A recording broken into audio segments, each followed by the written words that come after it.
Ci sono tantissime associazioni che hanno uno sportello, che hanno la possibilità di dare le risposte. Non sei solo. È questo l'appello lanciato a quegli imprenditori in difficoltà dagli psicologi del Veneto, che si schierano in prima linea per combattere quella che chiamano un'epidemia di suicidi dovuti alla crisi.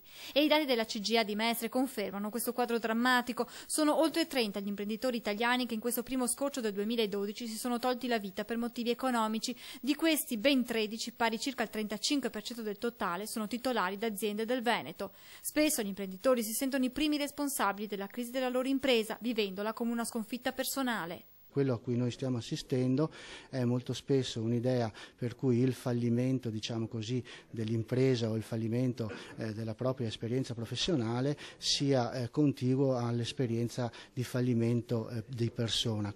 Diventa quindi necessario trovare gli strumenti per sensibilizzare ed informare la cittadinanza e far capire agli imprenditori che non sono soli. Uno sportello polifunzionale in cui queste persone possono essere aiutate ad affrontare i problemi dal punto di vista appunto economico, finanziario, legale, bancario e naturalmente con il supporto psicologico, con l'aiuto alla persona. Queste persone probabilmente rivedrebbero il loro mondo.